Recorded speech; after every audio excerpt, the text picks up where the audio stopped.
everybody. Welcome to this webinar that we are going to do on torts this evening. My name is Maureen. I am the founder and creator of Bar MD. We're a full service bar prep company for just about every single state. Don't really do Louisiana, but other than that, we can definitely help you. And even I've helped Louisiana folks.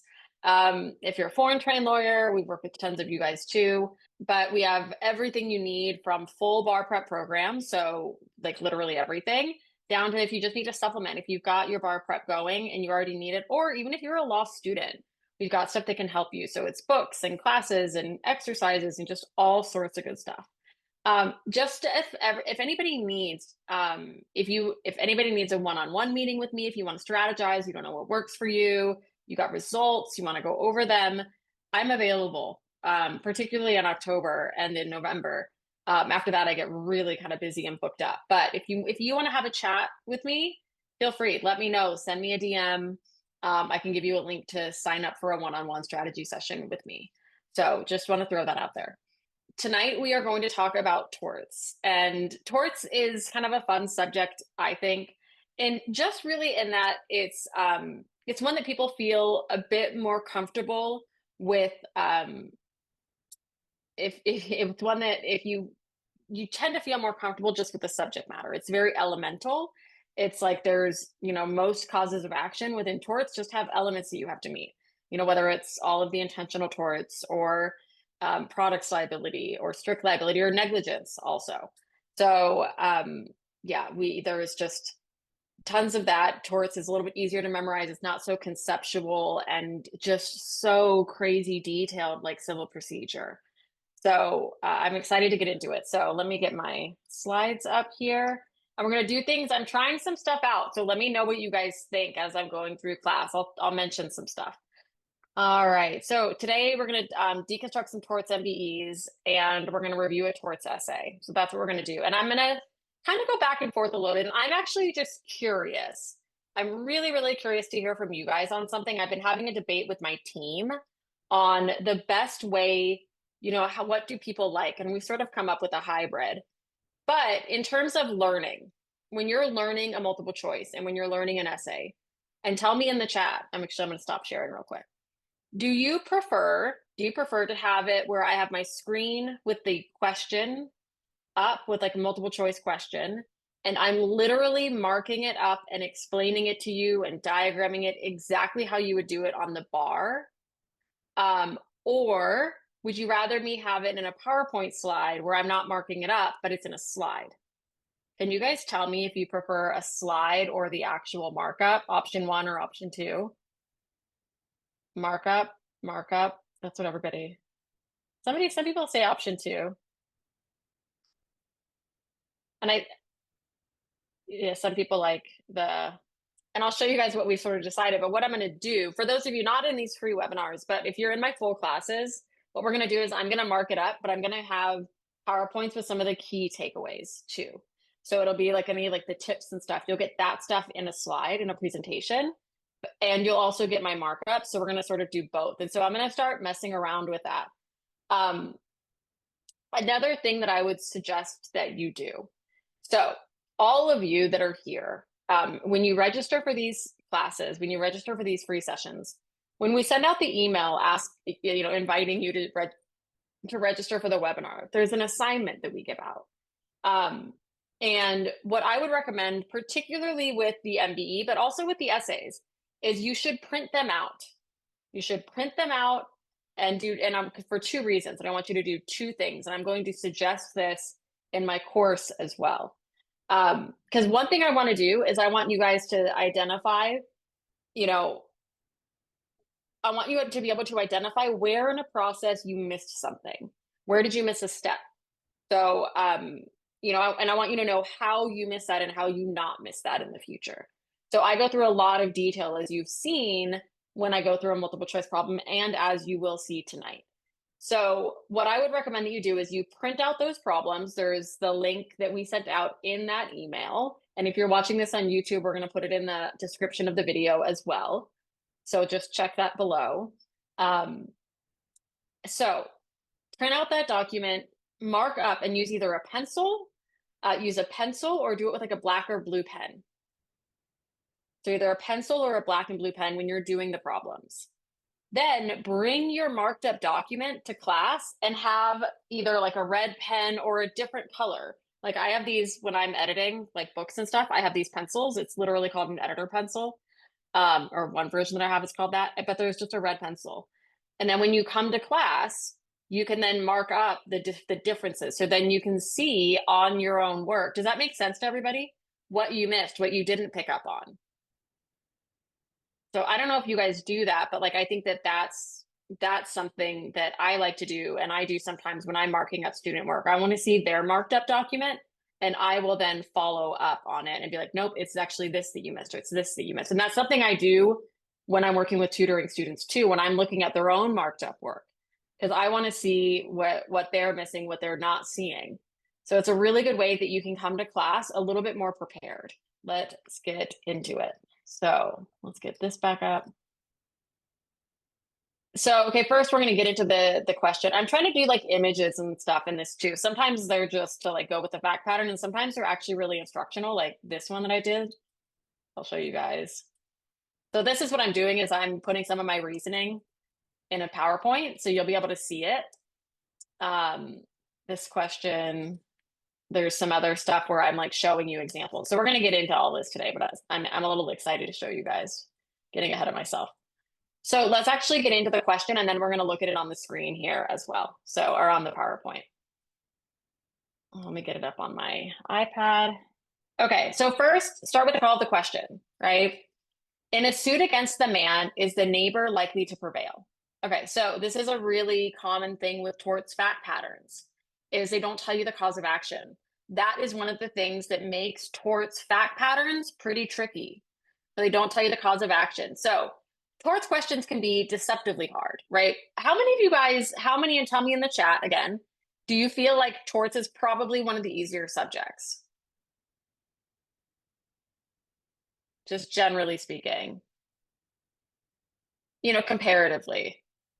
Yeah, a lot of people are saying no, which is good. But okay, a lot of people are saying, I would just say maybe not on MBEs in particular, but just in terms of like the subject matter, do you feel like it's easier? That's what I'm asking. Right? Even if you said no before. Yeah, like that's what I'm asking. Like, do you feel more comfortable, like the subject matter? Yeah, right. But the questions are tricky. So they're deceptively difficult. So a lot of people are like, why am I missing torts questions? I feel so comfortable with the subject. I know the law.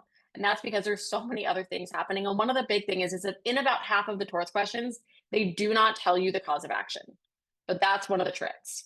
Yeah, so like Eva said, exactly, right? That's what's going on. So in a suit against the man, is a neighbor likely to prevail? So I don't know the cause of action, so you got to keep an open mind. All right, so here we have, it's a man has 4 German Shepherd dogs. Okay, so they're German Shepherd dogs, and they're dogs. So I'm thinking, okay, animals, abnormally dangerous animals, they're dogs, domesticated animals, but if they can be abnormally dangerous, or if they are, then we're going into strict liability, but there's still defenses. So 4 German Shepherd dogs. So I'm thinking, okay, abnormally dangerous activity, or abnormally dangerous animal rather, that he is trained for guard duty and that he holds for breeding purposes. So they're trained for guard duty, right? So domesticated, but they're trained for guard duty. So they probably would be abnormally dangerous. Okay, the man has beware of dogs signs clearly posted around a fenced in yard where he keeps the dogs. So he has these that's a warning. What does that tell us? So why do we have these beware of dog signs? Right? That puts anybody else on notice. So that puts people on notice of it, which if you're on notice of a dangerous thing, then you would assume the risk of it. Right? Is assumption of risk a defense to abnormally dangerous animals? Yeah.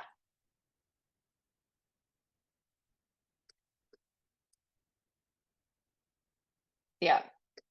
Um, all right, let me just 1 second. So let's keep reading this. Let's keep reading this. Um, The man's next door neighbor frequently walks past the man's house and knows about the dog's ferocity. Okay, so he's aware of it. He's aware of it, right? Um, Hang on one second. He's aware of it. So what does that tell us? What is that hinting at? What issue is that hinting at for us? It's assumption of risk, right? So it's hinting at assumption of risk. So what do you need to assume the risk? What do you need to assume the risk? Right? You need to be aware of the risk. So you have to be aware of the risk and then proceed despite the risk. So one summer day, yeah, there you go. Proceed despite the risk. One summer day, the neighbor entered the man's fenced-in yard to retrieve a snow shovel that the man had borrowed during the past winter. The neighbor was attacked by one of the dogs and was severely injured. So they don't tell us, they don't tell us what the cause of action is at any point. So you have to think broadly. I really think abnormally dangerous animals here. Was he harmed by the abnormally dangerous aspect? Yes, he was harmed by the abnormally dangerous aspect because he was attacked by the dogs, and that's what they were trained to do. All right, so it looks like assumption of risk. Is there any sort of negligence here? No, there was a fenced-in yard. Was the neighbor the man rather acting intentionally for any intentional tort? No. So it's really getting at abnormally dangerous animals. So is the neighbor likely to prevail? Let's start at the bottom. D, yes, because the man was engaged in abnormally dangerous activity. So, right result? No, because it should be that the neighbor is not likely to prevail.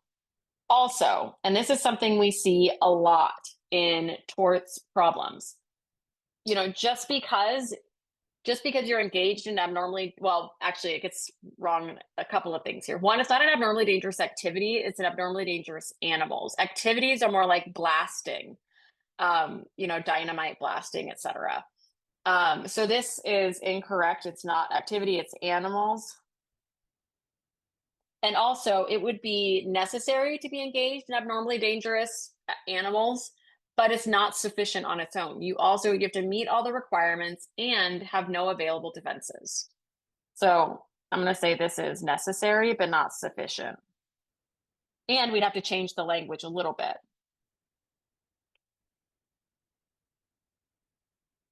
But it's also a good time for you, because I want you guys to think as we're going through these problems, maybe somebody can make me a list of this, or, somebody just jot down a list.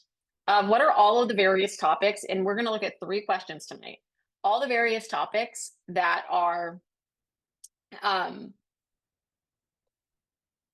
that we talk about tonight. So we've talked about abnormally dangerous animals, talking here for a second about abnormally dangerous activities. I mentioned already a little bit of negligence, a little bit of intentional torts, right? He's not acting negligently because it's a fenced-in yard. There's nothing to suggest that he left it open or did anything. And there's nothing to suggest that the man acted intentionally. So we're kind of touching on the intentional torts, but it's a good time for you to then, as we do that, say like, all right, let me just run through that when you're studying and just practicing. Okay. C, yes, because the neighbor was an invitee for the purpose of retrieving the shovel. So I don't think that that the answer is yes, and I don't think that the neighbor is likely to prevail. Number one, so it's the wrong result in C. Also, what is it, the fact that they're an invitee getting at?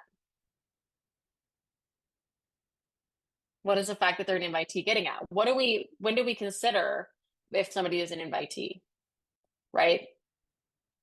So that's a business guest, right? They're inviting you there to spend money. So we're talking about, yeah, they're there for business, what's the duty, what's the standard of care that's owed, but what's the cause of action? What's the cause of action? It's not trespass, but good guess. Negligence. It's getting at negligence. So this is getting at negligence, which we know is not a negligence problem, right? It's not a negligence problem here at all. So, okay. And also when I think that, I'm like, all right, so they're mentioning invitees. So at the same time, they're testing, do you know that this isn't negligence? And invitee, do we know what that is? Yes, commercial purpose. But what are all of the other, this triggers to me, makes me think about if I'm studying landowner duties. This is landowner duties. And then I'm like, all right, I should just do a quick run through. What are all the various different types of landowner? Maybe On the bar when you're doing it, no, but while you're studying, yes. Just like do a quick run through. So of the various landowner duties, and I made a little list. I'll show it to you guys a little later. So this is incorrect because no negligence. Also, it mischaracterizes the facts because he's not an invitee. He's there to go just get a shovel that he got back.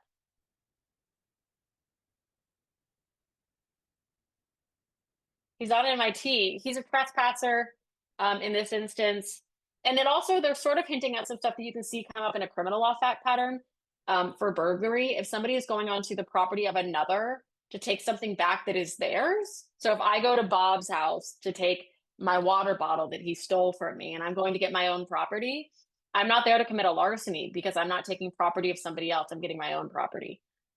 So this is a trick that they use in criminal law fact patterns. B, no, because the neighbor was trespassing when he entered the man's property. Fine. Was he trespassing? Yes.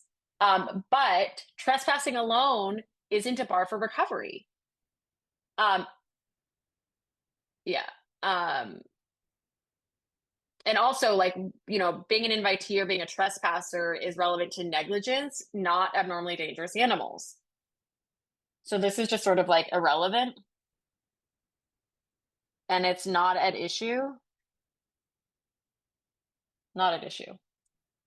And then A, no, because the neighbor knew that the man had dangerous dogs in the yard. Yeah, that's our correct answer. It gets at the right issue, which is abnormally dangerous animals, and it gets that assumption of risk. So there's a lot that we get out of this. Any questions about that? And somebody had asked me in the chat, I saw it pop up. This tonight I'm just going through the torts problems. In the other sessions, I go through the questions in the other topics, in the other subjects. So it's fairly straightforward question. Okay, this question should be familiar to those of you that were here last week. This is a Civ Pro torts crossover. It's technically a torts question, but there is some Civ Pro in here that makes it a little bit trickier. So let's get into it. So how should the court rule on these motions?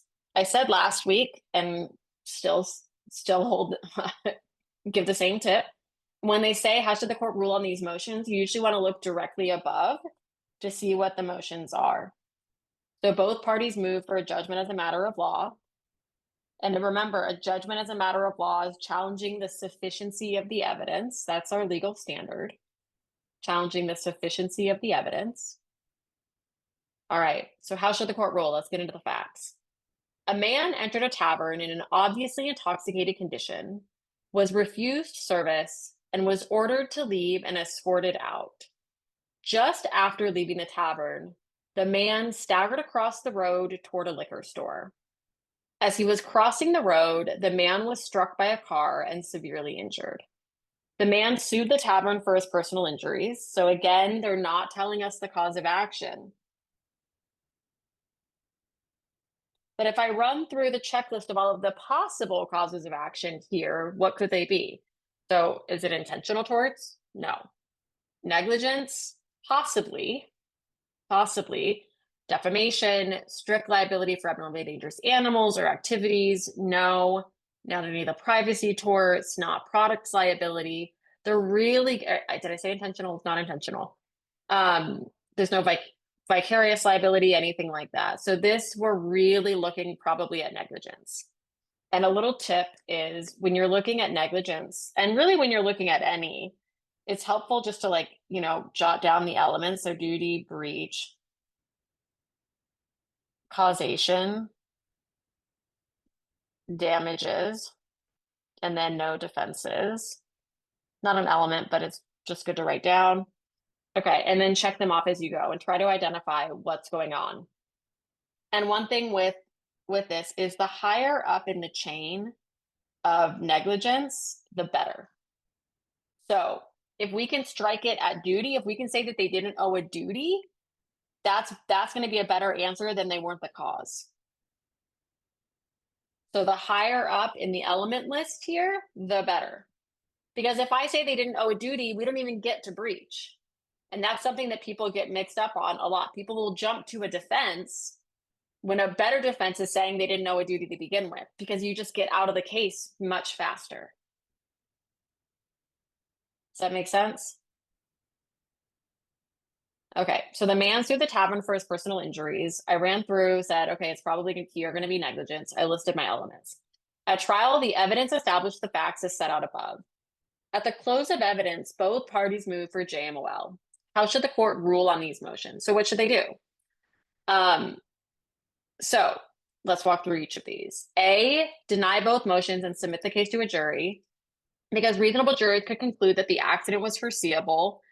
This accident is foreseeable, right? It's foreseeable that if you kick somebody out of a bar, that they might, and you know that they're intoxicated, that they might do something, get hurt, right? But is a duty owed to him, and did they breach that duty? So one is a duty owed. They need to act as a reasonably prudent tavern, and a reasonably prudent tavern here just wouldn't serve the guy, right?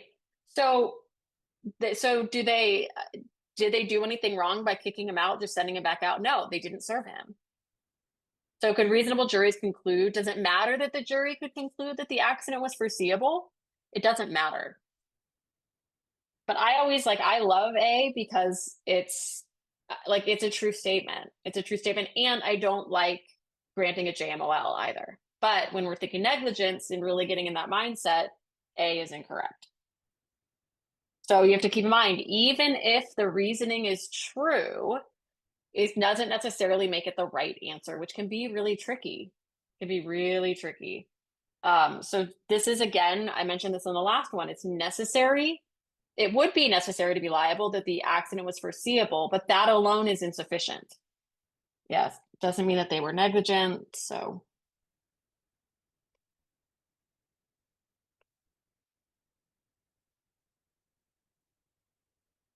That is not equal negligence.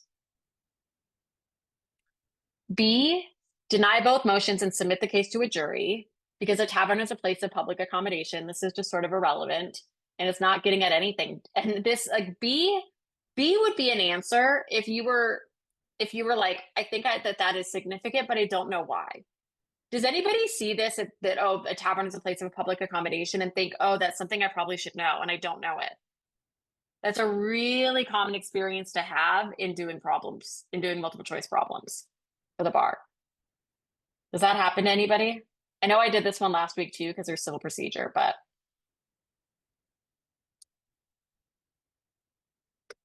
and these you might have had a similar fact pattern in the July MBE, but it wouldn't have been this because they don't repeat the questions that are public.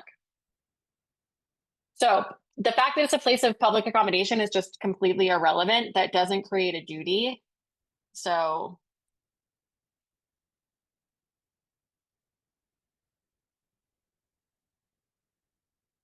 and if you say, like, I will say it's irrelevant, you need to be able to explain why. Because there's still no breach of a duty here. C, grant the tavern's motion because there's no evidence that the tavern breached a duty. That is a true statement, and it would mean that that the tavern should have their motion granted. So this is getting at the right issue. That there is no evidence that it was that the tavern breached a duty. Or D, grant the tavern's motion because it is undisputed that by being ejected from the tavern, the man was put at risk. Again, being ejected from the tavern, the man was put at risk, and that is undisputed, but it means there still wasn't a breach. And notice they do mention breach in C. They do mention it there. But it's not really anywhere else. And everywhere else, there's sort of these things that are true and maybe necessary, but not sufficient. So when I say it's necessary, but not sufficient, if we go back up to our list, you can't say that, just because that somebody breached a duty, that they're liable. There also must be a duty owed, there must be causation, there must be damages, and there must be no defenses. So you have to be able to say, like, yes to all of them, right? And say, like, yes, yes, yes, yes, yes. That's what I mean when I say necessary but not sufficient. Does that make sense? And this kind of goes back to LSAT stuff. All right, can we look at the third one? The third question, which is number 17. So what are all the things that we've talked about so far that we've mentioned, right? We've talked about negligence. I mentioned a little bit about intentional torts. I even mentioned a little bit of criminal law. Talked about abnormally dangerous animals, a little bit of civil. Well, I didn't get into it, but there's a little bit of civil procedure. So in just two questions, there's so much that can be touched on. We also talked about landowner duties because that came up in an incorrect answer. And in an incorrect answer, you have to say like, okay, that's getting at that. What are those? It's a chance to just like quiz yourself for a second. Even if it's not in the moment of doing the problem, do it right after. Do a little bit of review. All right. Let's look at question 17. So if the businessman asserts a claim against the television stations for broadcasting his picture as he disembarked, is he likely to prevail? So again, they don't tell us the cause of action. This is what makes these tricky. But I see here that there's a broadcast of something, and it's by these television stations. So I am thinking a bit more of like the privacy torts. So like public disclosure of private facts, anything sort of like that. So let's go through the facts. An attempt was made to hijack a commercial airliner while it was in flight from San Francisco to New Orleans. Okay. So there was an attempt to do a hijacking. Within minutes, however, the hijacker was seized and the plane proceeded to its destination. Upon the plane's arrival, television stations broadcast passengers as they disembark. So this is a newsworthy event. As somebody in the chat mentioned, this is a newsworthy event, right? And we would expect this to be public. And upon the plane's arrival, television stations broadcast passengers as they disembarked. Among the passengers pictured on the television was a businessman who was supposed to be in Chicago on company business. Okay, so he's supposed to be in Chicago on company business. The disclosure that the businessman was in New Orleans and not in Chicago at the time resulted in the loss of his position with his company and great humiliation and embarrassment for him. So humiliation and embarrassment, all of that. So this is thinking of there's like a disclosure, right? So I'm definitely thinking about the privacy torts. Do you guys remember what they all are? There's four. There's public disclosure of private fact. There is misappropriation. What else? Intrusion into seclusion, intrusion upon seclusion.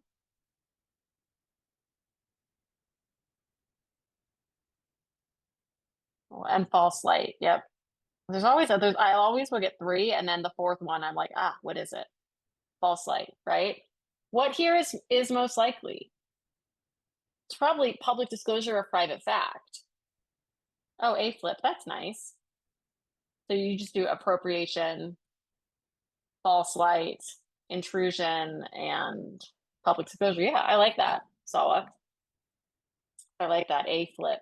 Sawa said A flip to remember that. That's a good mnemonic. I don't know if this is, this really is hinting at a couple of things, right? So you could say it's misappropriation, but they're just showing what's happening as people are getting off this plane. Yeah, but he's in the public sphere. He's not in a private space. He's at an airport. So because it's public and this is a newsworthy event, there's an exception for public disclosure of private fact, right? So you want to know that. And yeah. Yeah, somebody said same scenario with a wife in a hotel had a fire and seen on TV news with another man. I mean, this is also what's the Coldplay concert, right? That was like that whole thing, right? And this is that. And then it goes viral, of course, and it was hilarious. And also like awful for the people involved, I'm sure. Yeah, but it's that. So we know where we're at. We'd want to review the rule, right? What's the rule for that? For public disclosure of private fact? So you publicly disclose private information about the plaintiff. It would be highly offensive to a reasonable person, and it's not a matter of public concern. So truth is not a defense. Truth is not a defense to public disclosure. All right. So let's Let's walk through these answers. Let's just, yeah, let's start with A. Yes, because the businessman location was revealed against his wishes. So again, there's like a necessary, not sufficient. You have to reveal something against somebody's wishes, but if it's in a public space, if it's newsworthy, then there's an exception. So this is false or incorrect because newsworthy.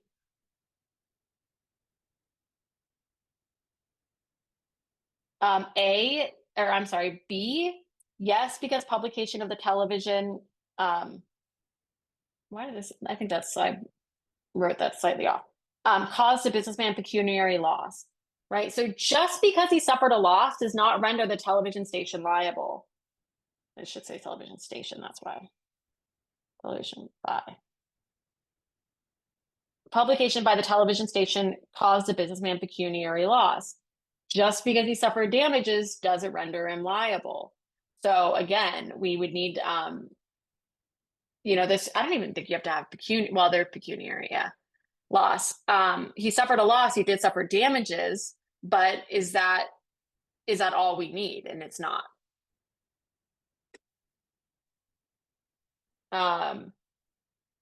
C, no, because the humiliation and embarrassment did not result in physical harm to the businessman. What is that getting at? Where do we have to get physical harm? That's hinting at another cause of action, a different one. NIED. Yeah, NIED. Yeah. So do we need to have physical harm? No, you don't have to have physical harm. So incorrect, or you can say false, because you don't have to have physical harm. I could also say that this overstates the law because it overstates what is required. Pecuniary loss does not mean that there's public disclosure of private fact. And then no, because the scene shown on TV was newsworthy. Somebody asked for A flip, how is the L for misappropriation? It's not, they're saying not misappropriation, just appropriation. And then FL, false light. And then intrusion upon seclusion and public disclosure of private fact. So this would be appropriation. This is false light. This is intrusion. And this is public disclosure.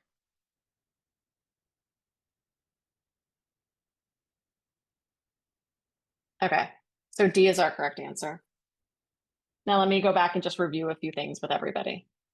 Okay, so we went through these, right? So abnormally dangerous animals, what do you need to have, right? And these, you're not going to get these slides for being here today. I don't care if you take a screenshot. But in my full class, you're going to get slides with like the tips and all sorts of stuff. There's going to be so much I'm like putting together for everybody for that. So abnormally dangerous animals, right? Strictly liable for injuries that result from their abnormally dangerous propensity. The animal has to be abnormally dangerous. The harm has to result from the abnormally dangerous propensity. There must be causation and damages. And then no defenses. So assumption of risk is a defense. And then contributory negligence. It's not a defense, but in a comparative negligence jurisdiction or a comparative fault, a plaintiff's comparative fault can reduce recovery. In case you couldn't read my handwriting, if you want a screenshot. And there's some of the notes. Also, just because they mentioned the landowner duties, I thought I'd give you a little list. And like in the class, I'm going to give you like a little table to fill in, something like that. There's going to be stuff like this. And like, these are the duties, landowner duties, review this. And I'm putting stuff where I see that and like in particular, stuff like this, where I'm like, here's a list, make sure you know your duties for these. And a lot of people don't know the passersby. That's, but know your duties. And I put stuff that I know that trips people up a lot. So that I work on with my tutoring students a lot. So one of the goals in doing, especially the MBE class this new way, one of the big goals is to reduce the amount of tutoring that people need. And to be able to try to bring like, not make it so that like you can't afford tutoring, so you don't get the information. I mean, tutoring would always enhance this, but I want to like take a lot of those takeaways and explain stuff. But yeah, I like doing the markup on the actual question too. That's why I really didn't want to give up the mod. It's called modeling. I should model how you should do it, but I wanted to be able to give you these summaries too and just some tips. If you need to, um, here's for the tavern question. If you want to take a screenshot of what I wrote.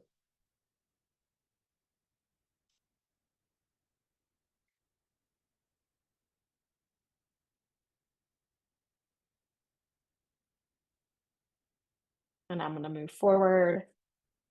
And then here's our question 17, the guy here, right? Our crying guy partying in New Orleans is crying because he got fired, but he's got some beads, which is interesting. So again, just a little review of public disclosure of private fact, right? What are those elements? And one thing that I find really helpful when I'm making my notes, and you have to really know the different types of rules. This is an elemental rule where there are elements like negligence, you need to have each one, all of them, in order to have the cause of action. You have to have 1, 2, 3, and 4, plus no defenses. So you need to have that, right? And I said A just now, but I use numbers. I use numbers when it's elements for a rule. And I use like A, B, C, D if it's factors or if it's alternative rules.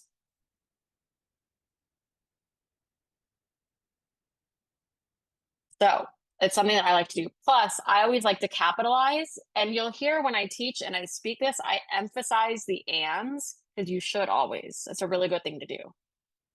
So it's this, and that. And then, it's an elemental rule, it's requirements. And also, you just like anytime there's an and in something, you want to just place emphasis on that when you're reading.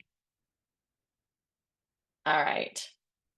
So then just some of my notes if you wanted to, oh, where's the arrows? And I just made a note for NIED, right? C is hinting at NIED. So if you want to take a screenshot, feel free. So NIED doesn't apply here, but again, it's a good time to review your NIED. And so I made this little thing, and I'm going to be doing some of this stuff in the class. So I was like, all right, NIED, something that people often miss. And there's probably going to be one question on the MBE, but you could get this in an essay. But this is sort of an easy one. So I like people to know it. So there's 3 scenarios with NIED, right? The zone of danger, where you're actually the person that's almost injured, right? There's bystander NIED. And there's also special circumstance NIED stuff. And so I made this little image today because I'm just like starting to get into all the AI stuff. So I was like, let me make an image that shows you the differences in all 3. So the kid here is in the zone of danger, could sue for, and everybody loves the visual. So I do that. And I will go back to the previous slide in a minute. So the kid is in the zone of danger, right? He can sue for NIED. The mom sees her kid. The mom sees the kids almost get hit by the car. So she has a bystander claim. And then let's say she gave birth and the doctor switched her baby, right? That's a special circumstance.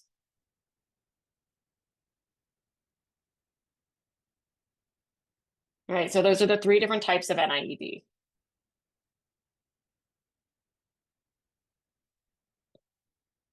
You guys like the visuals? I just did a little bit today, just messing around because I had like 20 minutes. Somebody wanted to see this. Okay, good.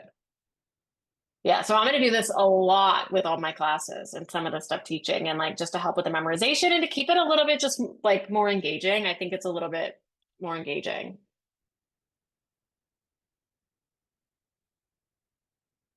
All right, you guys ready to do a little essay? Do a little essay work? But the big thing we're trying to do is show you how to get to the right answers, show you how to really deconstruct these problems to get so much from them. Because how many of you have done these questions before and know the answers and are still getting something new? And I hope it's just about everybody that's watching this that's here. Yeah. And yeah, and other types of learning and teaching, because I know some people are auditory, so I can explain it. You want to see my handwriting, how I would model it. And then also like the visual. I'm trying to get at all the different learning styles in it, and show you how much you can get, because it is not a good use of your time to just do 5,000 questions, 5,000 MBEs, or just go do more Adaptable, just go do more UWorld. I don't want you to do that. I want you to use the questions and show you, like, if you are writing, you're like, well, I know it's not true just because I know that that's irrelevant, but why is it irrelevant? And if you can't articulate it, you don't know it well enough. So be able to articulate it, because what is incorrect and irrelevant here may be correct and relevant on the exam. And so you want to be prepared for that. That's why I say, what is this answer hitting at? It's hinting at NIED. All right, let's just talk about it really quickly, right? And then run through that. Yeah, so I'm going to be taking and animating all sorts of like my own wacky things that I give to people as examples and stuff that people commonly miss. Yeah, for one question, we review a lot, don't we? And that's what I want you to do. Okay, so now we're going to do a torts essay. Now we're going to do torts. And this is just like the little animation I put together from the fact pattern. And what we have here is you have a caterer, right? A chef who is undercooking chicken wings. And let's say that these are undercooked. They should actually look raw, right? And you have the owner of the restaurant who's just back there like counting his cash.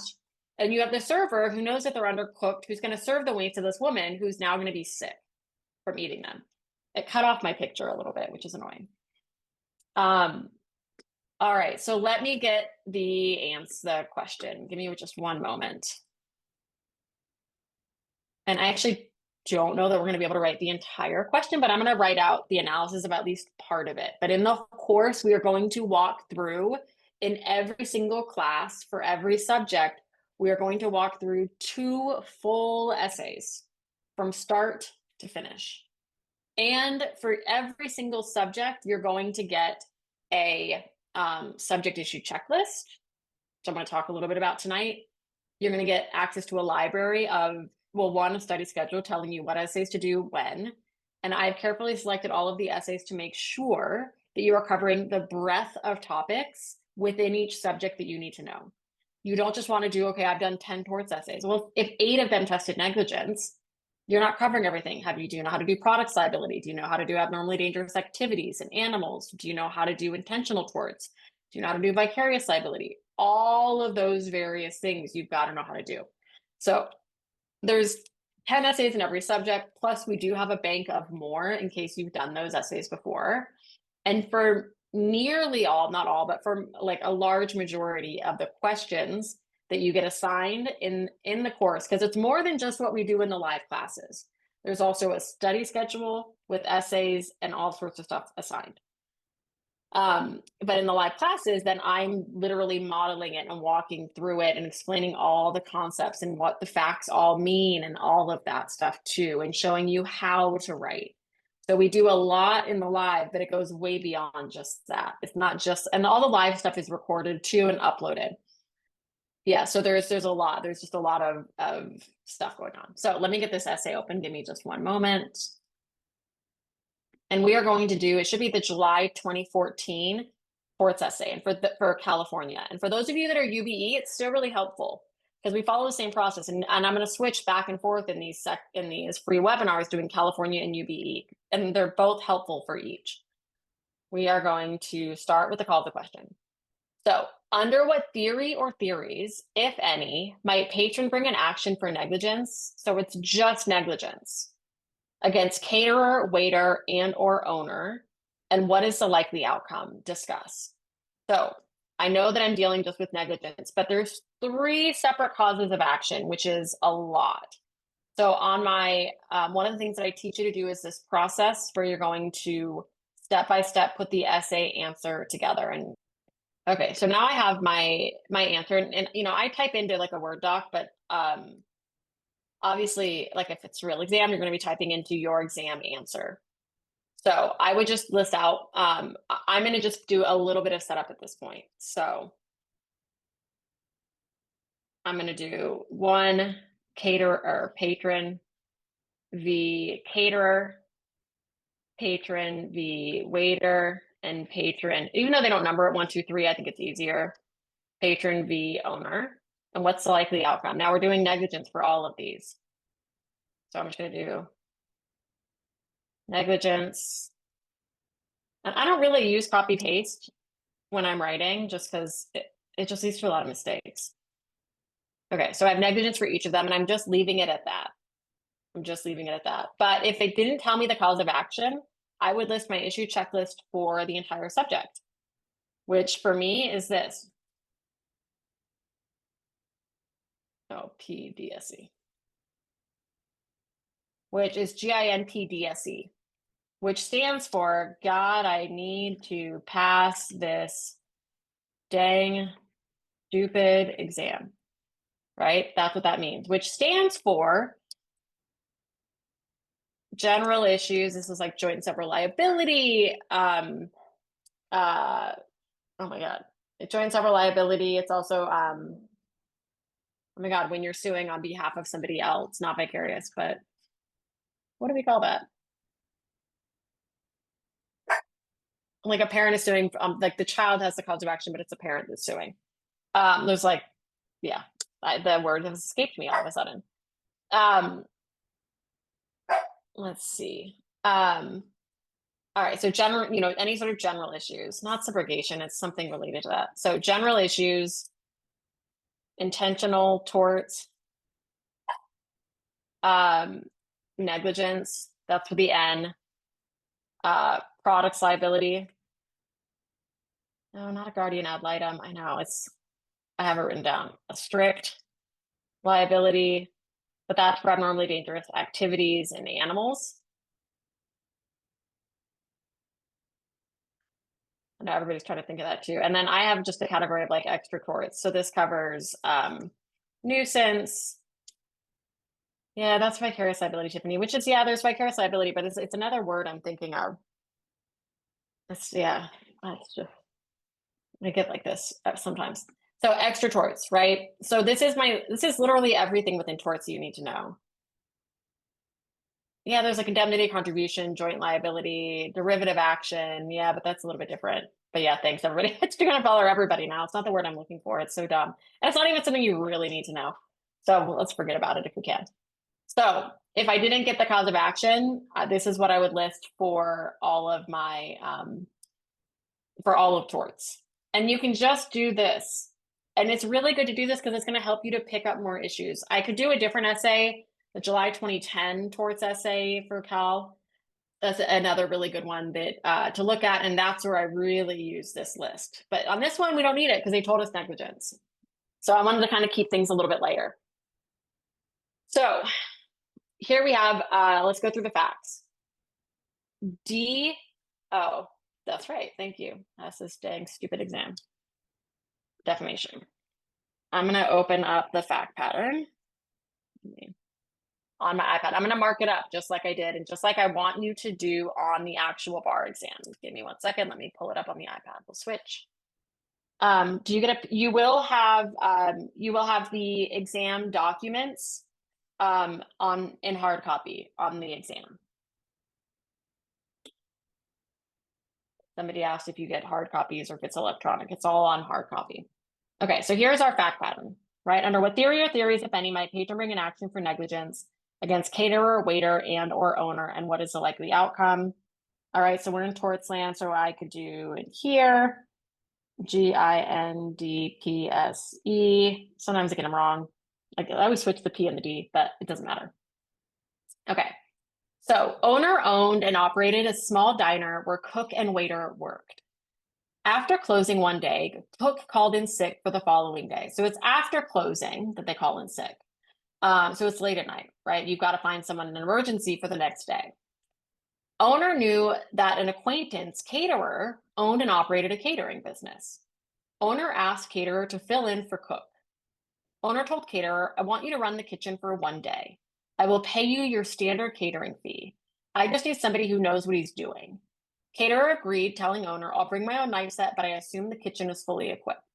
Okay, not giving us a whole ton yet that's really obvious, but it'll probably become a little bit more obvious as we work through this.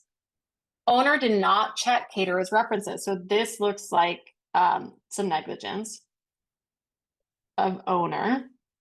If he had, he would have learned that caterer's business had once been shut down by the health department. Not good, right?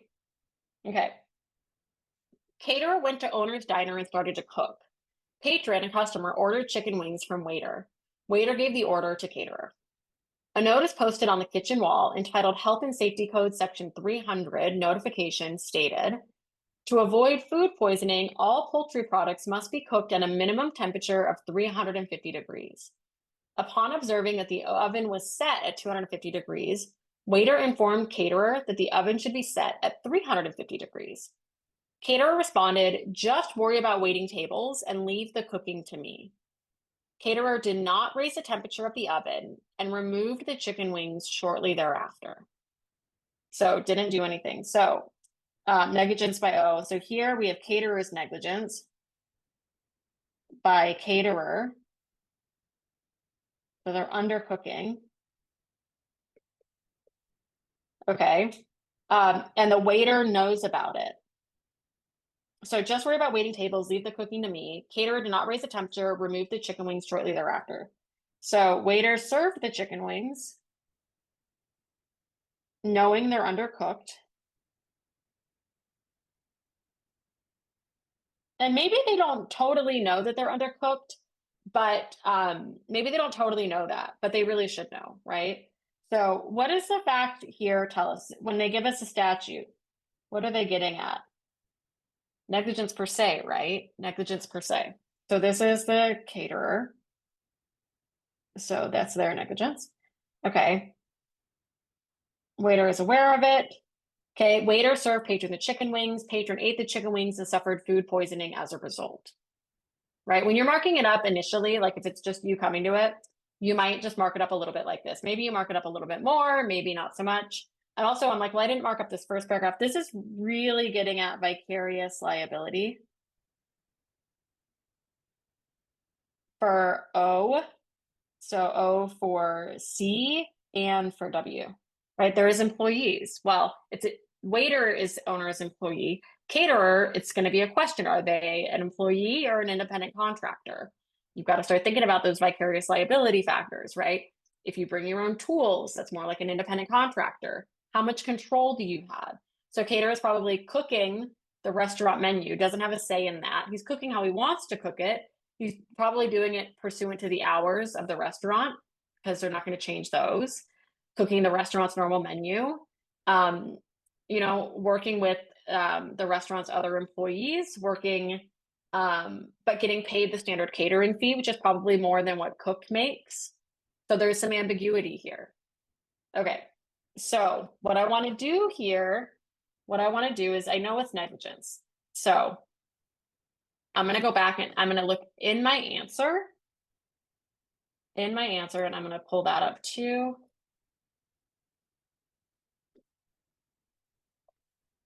Let's see how this works. It can be a little tricky. Okay, yeah, we should have both up. You won't be able to see all of it though.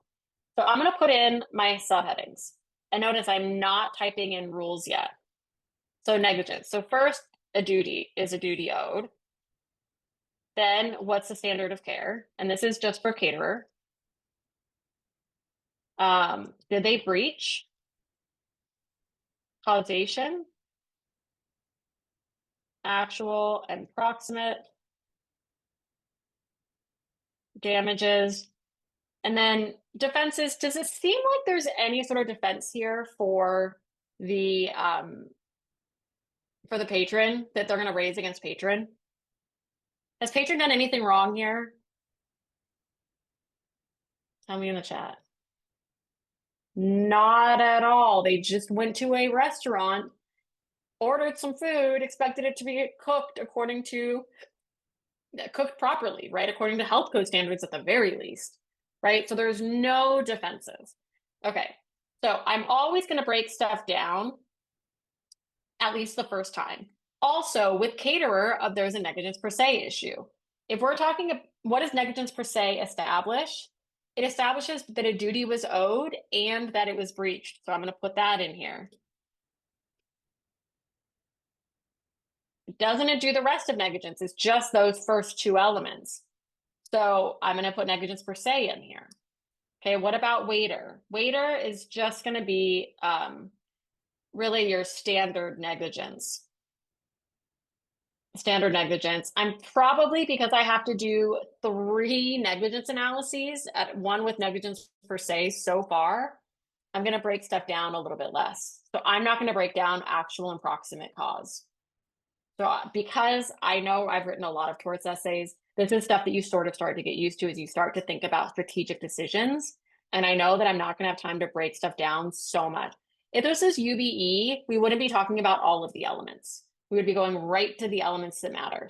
And I'll do UBE next week in a contracts essay, just FYI. Oh, I think my other screen went away. That's okay. And then patron v owner. So again, we have negligence, but what else do we have here? Something I mentioned a minute ago. We also have vicarious liability. So vicarious liability for a caterer and vicarious, yeah, so negligent hiring. So that's the negligence, but there's also the vicarious liability. Yeah, so both of these. So these are all of our issues. These are all of our issues. So, and what I'm going to do is the next step, I'm going to put the facts into the fact pattern. I'm going to do it this way though. Yeah, so I'm going to talk. People are saying, asking about negligent hiring. Yeah, there's definitely, but that's the owner's own negligence. So the owner's own negligence here, they've all done something different that renders them potentially negligent. The caterers undercooked the wings. The waiters served the wings, and the owner didn't check the references. But owner, because of they're the owner, they might also have liability via a vicarious liability theory if caterer is liable and for waiter. So I'm looking at this. How many of you spotted all of that? Tell me, or if you missed something, tell me what you missed. I'm going to delete this extra stuff from the top.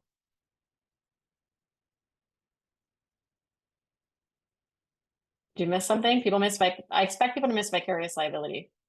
That's really what I expect people to miss. Anybody else miss anything? I've seen some vicarious liability. Yeah, especially for waiter. And one thing somebody asked, would products liability be a stretch? They just asked you to do negligence. So I wouldn't get into products liability because that involves going through all the various theories. Product liability does include negligence, but you would just address it under a negligence heading in this instance. Yeah, people missed all sorts of different stuff, which is understandable, negligence per se, but that's why they give you the statute. So I'm going to show you, how do you not miss this stuff? How do you not miss these issues? So, because one thing we like to do is we like to show you, how do you do that? How do you get all the issues? Yeah, how do you get the issues? That's something I'm really big on. And also, like, coming to all these live classes, we're going to be checking your homework. It's not graded, but we're going to be checking it, making sure that you did it. We want to check that people are attending live, etc. So there's going to be that accountability component. I really want with these classes to hold you accountable and to make it feel maybe a little bit more like an extension of law school, where there's that thing that's kind of making you go, right? So that's what I'm really trying to implement for everybody here. Because in tutoring, that's a big part of it. So notice, I'm not going to write my rules yet. I'm just going to place the facts underneath. And under duty, there's 2 different ways you can owe a duty. You have Andrews and you have Cardozo. Now, do you have time to do both of these? If you don't, we're just going to do Cardozo, but I'm just going to do both of them because a really good answer would do that. So under Andrews, a duty is owed to anybody injured by the defendant's conduct. So if you're a person that suffered injury, P is a person who suffered food poisoning from the C's undercooked wings. You can also automatically go to just saying C. They know who you're talking about. You don't have to do it. You don't have to like do this. Just do C. They know it. That's fine. Okay, so Cardozo. With Cardozo, this is something people miss all the time. There's 3 elements to establishing that a duty is owed under Cardozo. You have to show that the plaintiff was in the zone of danger. So you need So they were in it. So you need to establish where it is and how did the defendant create it. So what did the defendant do that created the danger here? So the zone of danger is anywhere you could eat the chicken wings.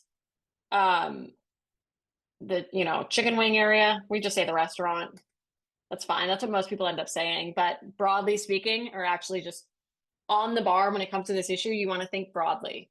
And a lot of what happens a lot is people don't broaden the way that they're thinking about concepts in torts problems. They think about it too narrowly. And I show you this in other examples in the course too. The zone of danger is the restaurant. P was at the restaurant. I'm just typing in the facts that I'm going to use in the analysis. And in the course, there are lectures explaining each step in more depth. I'm just walking you through it a little bit more boot camp style, where it's like, all right, you got to do this and do this and do this and do this. So P was at the restaurant. And what's the negligent thing that C did? C created the zone of danger by undercooking the chicken wings. Okay. What's the standard of care? Reasonably prudent person. What would a reasonably prudent person do? So RPP would cook the chicken wings to the appropriate temperature. Okay. Did they breach? Yeah. C did C cooked the chicken wings at 250 degrees and did not raise the temperature of the oven, even after W said the temperature was too low. It's fine. I'm paraphrasing a tiny bit, which I rarely do, but it's okay in this instance. I'm never changing the meaning of it. Negligence per se. Okay, there is a statute. So you have HSC, Health and Safety Code, section 300 requires cooking to minimum of 350 degrees. Okay, so what are all the components of negligence per se? They breached a statute, which they did. C cooked at 250. So they breached a statute. It is the type of harm. So P suffered food poisoning and designed to protect P. Intended to prevent food poisoning. Type of harm, yeah, class of persons. And he is a restaurant patron. Is a diner at a restaurant. Okay. So I'm just putting in all the facts. Are y'all following me? Tell me in the chat. It's so hard because in a live class I can hear people more. But all right, good. Okay, causation, right? Causation here is pretty straightforward. Causation is pretty straightforward here, right? Actual but for undercooking the chicken wings, it wouldn't have suffered it. So C undercooked the chicken wings. Okay, did anything interfere? W served them, but C did it. Nothing like C did the cooking and basically told waiter to stuff it, to leave the cooking to him. Okay, did they suffer damages? Yes, he suffered food poisoning. Are there any defenses? No. I'm just going to say none. And I can come back and fill that in later. I just want to get my notes in here. Okay, so now you see, now with waiter, it's a little bit more straightforward. There's no negligence per se here, but I don't want to break down Andrews and Cardozo, at least not into separate sections, but I'm just going to say, yes, P suffered food poisoning from wings and you have to focus on, it's not now about the undercooking. It's about W serving wings they knew were undercooked. Serve P that W knew were undercooked. So the focus changes. P is at the restaurant and W served the wings. So what's the relevant, what would a reasonably prudent server do? Would not serve food. Now, what do we say they wouldn't do? Because do we know that they were undercooked? Definitely, right? They know they were cooked at 250, right, and not 350. They know that there's a statute, right? But I'm not a chef, right? I'm not a chef. Maybe they know a better way to cook it, right? Like I like cooking all my bacon low and slow, right? Low temperature for long and yeah, low temperature, but for a long period of time, right? And I bake it. That's the best way to make it. Just if you wanted to know. So reason for the service would not serve food that may be undercooked, right? So it's a maybe. So just be cautious, be a little cautious here. Did they breach? Does anybody think that maybe they didn't breach here? Like, especially when you're first doing this, when you're looking at it, are you like, like I feel for waiter in this instance. So, they served the wings though. But I think there's an argument here that you could say that they didn't breach because of what caterers said to them.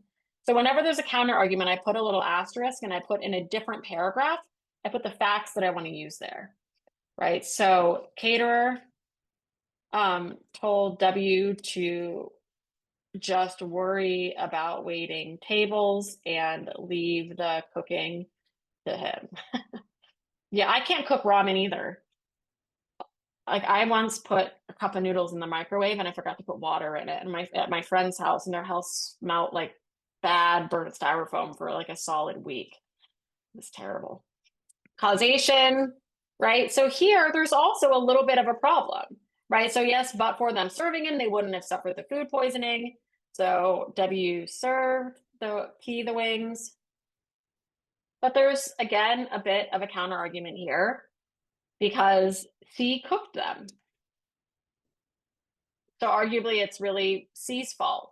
But, I think they're both. I still think that W is going to be liable here. Damages, yes. He suffered food poisoning, no defenses. And I might not even do anything there right now. Oops. Okay. Now owner, right? I'm going to put all of the facts in and show you guys how to use just what I'm going to do to make sure we've used them all. And I'm going to write a little bit of analysis. Yeah, I'm going to write a little bit because it would take us another hour to get through the entirety of it. And it will be close to 11 p.m. for those on the East Coast. But in my full class, I will walk you through this stuff all the way, start to finish. And by the end of the course, after class 12, I'm gonna basically be doing the questions within an hour, or with the UBE in about a half an hour. So I will be doing them in front of you while teaching under time. And if I can do that while teaching, you guys can do it on the bar. And I'm going to show you all the strategic decisions to make and how to know to make them, and how to finish the stuff in time in that class. So I'm going to show you how, and we're going to hold you accountable and make you come to class every week with your stuff done. And that way you are writing essays, you are doing multiple choice, you are writing PTs, etc. So let's put these facts in. So duty, right? So did he owe a duty? Yes. So P suffered. And what is it that owner did that was negligent? P suffered food poisoning. Owner did not check these references. What would a reason prudent owner have done? They would have checked them.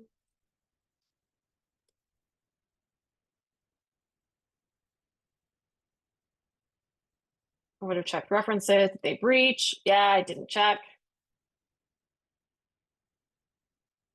Causation.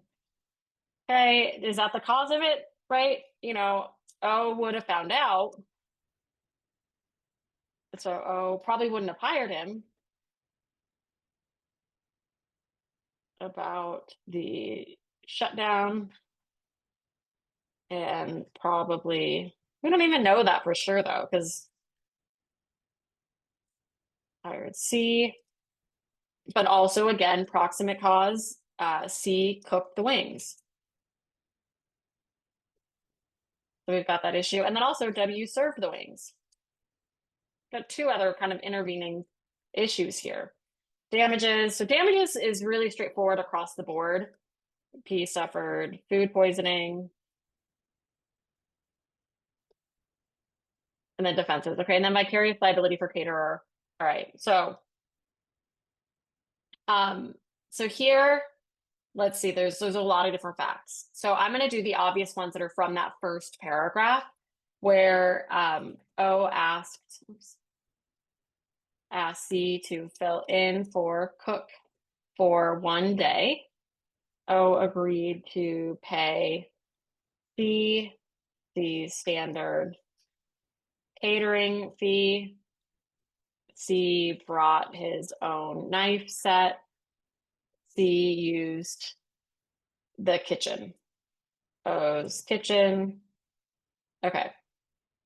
All right. Yeah. So D, somebody said there's a defense, C is an independent contractor. That's what we're talking about here. The whole question is, are they an employee or an independent contractor? So that's this analysis that we have to do. Now, California, you should use every single fact in the fact pattern. So I'm going to right now show you every little fact and how we can really beef this up and write a really good answer. I think we could write a solid passing answer with what we have here. But how do you write a better answer? How do you get more from the fact patterns early on? UBE, we want to use as many facts as possible. So as many of them as you can, right? But you get right to the issue. So for UBE here, you wouldn't even talk about damages or defenses. You would really be talking about, breach and causation issues on the UBE. Okay, let's look at this fact pattern. I'm going to go back. Actually, I'm going to do it on here and I'll cover up the essay so you can see it, hopefully a little bit clearer. Okay. So owner owned and operated a small diner. Okay, so that's one fact. We haven't really, he owns it, right? As the owner, what is his knowledge? But I haven't really used that fact. So we might want to try to find a home for that. But here is something significant where cook and waiter worked, right? So where cook works, and I'm going to change it into a different color. Oops. And where waiter works, right? Waiter is an employee. So here, the fact that cook works at the restaurant and caterer is replacing cook, he's replacing an employee, which makes him a little bit more likely to be considered an employee. So I'm going to put here, C is filling in for an employee, cook. So we can use that fact. And I'm going to add these facts in. And then waiter also works there. Waiter is an employee.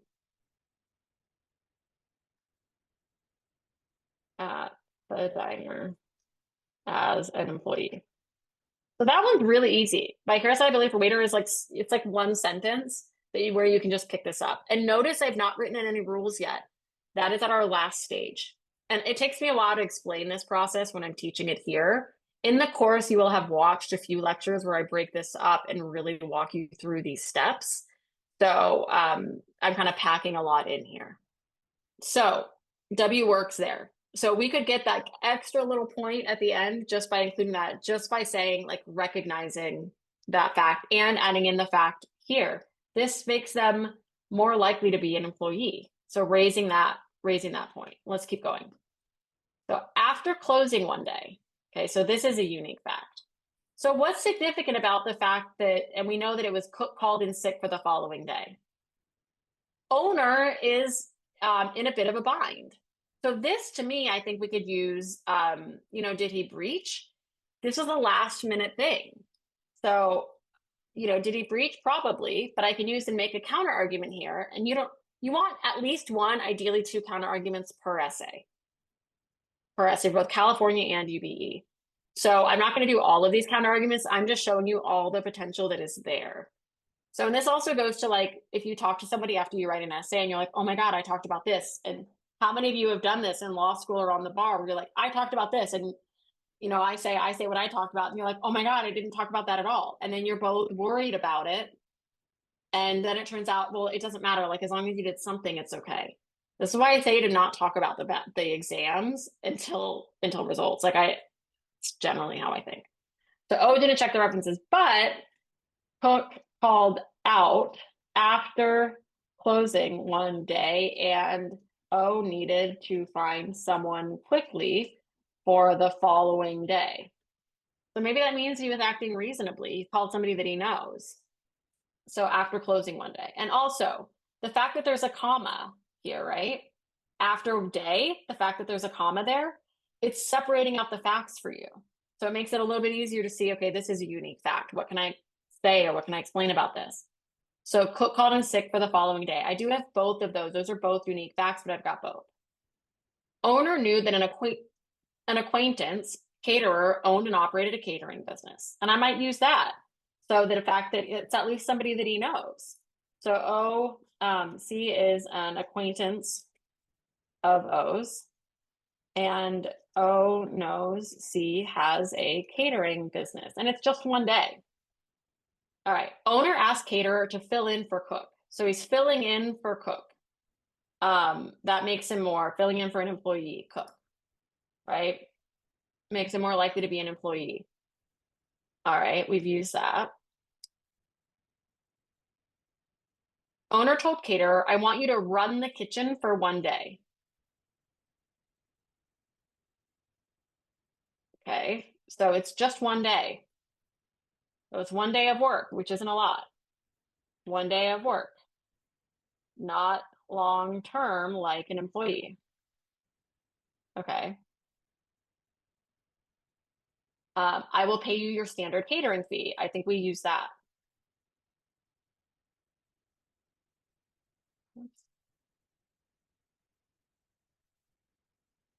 And I wouldn't want you to like highlight and change colors or anything when you're doing this, but I do it so that you can see, because you should come to class having your marked up fact pattern. And I want you to see, did I use this fact? Did I use this fact? Did you even identify that this was a unique fact or not? So you can see if part of your problem is issue spotting, it's because you're probably not using all the facts. He says, I just need somebody who knows what he's doing. Okay. He said he needs someone that knows what he's doing, right? So I think he believes C knows, help if I typed right, what he's doing. Okay, I'm gonna use that fact. Caterer agreed, telling owner, I'll bring my own knife set, but I assume the kitchen is fully equipped. Okay, so new fact there. And I did use these already. I've typed them in. So do you guys see how we go through and use all these facts? And how much more you can get from it by doing that? By going through and doing this? Does that make sense to everybody? You guys still awake out there? I know we're losing some people. Okay, good. Good, good, good. Good, good, good. All right. So owner did not check caterer's references. If he had, he would have learned that it had once been shut down by the health department. Again, it was only once, but I don't want to eat somewhere where somebody's been shut down by a health department. Do you? No. Just because it's nearing our time, we're supposed to end. I'm gonna do this. I'm gonna just pause. So I'm showing you a little bit of the fact use. I wanted to walk through the whole thing. We'll be able to definitely walk through the entire thing next week with contracts. So a question that I just saw and something that I want to address is, will you have enough time to be this thorough on the exam? And the answer is if you practice, absolutely. You have to just practice it.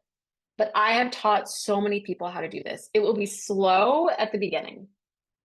And I want you to just focus on really knowing and applying the process at the beginning, right? Like now. And then you will get much, much faster. And you're going to watch me do it throughout the course. You're going to really get used to it. The first couple weeks, you're doing it kind of on your own. You're watching a couple of the lectures, etc. But you absolutely can do this as you practice. And I have you practice a lot. A lot, a lot, a lot. Because that's the key to passing this exam is through the practice. And once you do that, once you get used to this, then you are going to, you're going to get much faster. So once you get through this, once you really try to make sure you use all the facts. And the key really is with this is that what you will do is you're not going to go through on the bar exam and check, have I used every single little fact necessarily? But as you check it as you go, and even after you're done writing your answer, you go back and check, check what did I miss and why. The next time you do an essay on that topic, you're not going to miss that type of fact again. And you're going to get used to reading better. And like the key is it's not to be perfect, it's not to be as thorough as I am and catch everything that I catch. That's not the goal. The goal is to just catch a little bit more and a little bit more and a little bit more. It's just little bit it's just, one little thing at a time. Right? It's not perfection, it's just a little bit of progress because to get a passing score, it doesn't have to be perfect. We know that. But minimum competency is still a high bar, right? But we just gotta like walk through there. We just gotta like walk that. It's like just one foot in front of the other. So once you've got all your facts in, and the thing is too is as you go through the course, you're gonna miss fewer and fewer facts. You're gonna get used to that, and so you're gonna spot more and more issues, that's how that translates to points and passing. All right. So once we get all our facts in, we check that we've used everything. Then I go here and I just start writing. And I teach you how to write rules sufficiently or succinctly, efficiently. So there is negligence when there is, and it's okay if there are typos, duty, breach, causation, and damages. That's it. So a defendant must owe a duty to the plaintiff. A court adopts either the Andrews or Cardozo. It's not a court affiliate jurisdiction, but whatever. They know what you mean. So under Andrews,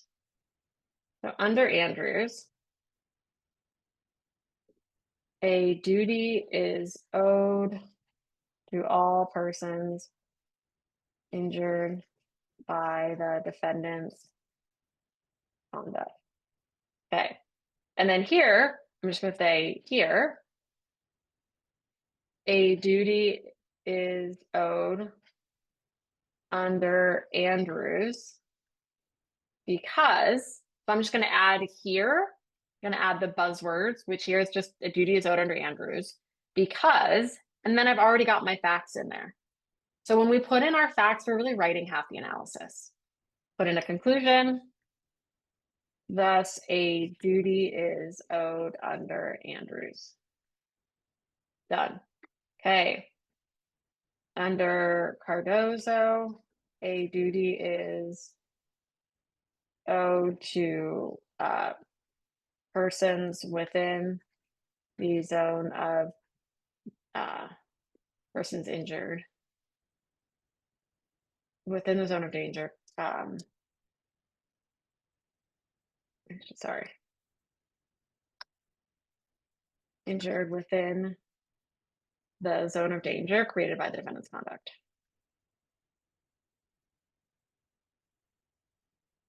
Okay. So then I'm going to do my three. It's generally speaking, each little element has one sentence. So here, the zone of danger is the restaurant. Generally, it's actually probably anywhere the chicken wings could go, but that's fine. So P was within the zone of danger because he was at the restaurant. C created the zone of danger by undercooking the chicken wings. So thus a duty is owed under Cardozo. And go on to the next thing. So in the full course, I will finish and write the entirety of the essay. Or write the entirety, walk you through it, show you how to navigate those counter arguments, etc. Any questions?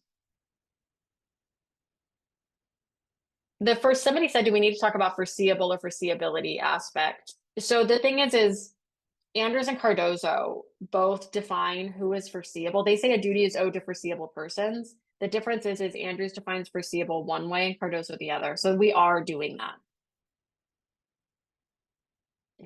And so like I didn't say foreseeability in the analysis, and that's fine. I did the right analysis. And there are different ways to do it. You might include that language. But like what makes somebody foreseeable is got to be more defined, which is what I did. Yeah. All right. Yeah, if you guys want to see this, you can take a pic. That is fine. And everybody hang out for just a second. Are there any questions? Somebody did ask about the multiple choice. If a large portion of torts multiple choice are focused on negligence, should we spend more time studying it? Absolutely. And you will just in the nature of it by going through the questions, there is more negligence questions. And like in my MBE course and mastering the MBE, we're going to spend a couple of classes just on negligence. So I can get you through the various different things, components of it, because there are trips for like duty and breach versus causation and other stuff. Um, what I'm going to do, and it's incomplete, but what I'm going to do is everybody that registered for this webinar and anybody that's watching it on YouTube, I am going to upload my final answer, my complete answer to this essay. So you will get the model answer emailed to you. All right. And we're going to send that out late tomorrow. Just FYI, it will go out late tomorrow. And if you're watching the YouTube, it's in a link below in the description of this video. All right. And everybody else hang out for 1 minute. But thank you so much for being here. I just want to thank everybody for being here live, everybody for watching this. I really appreciate it. I love the participation. I hope that you like to participate and that you feel comfortable participating too, because that's really the goal, is to make this a collaborative environment. So hang on for just a second though.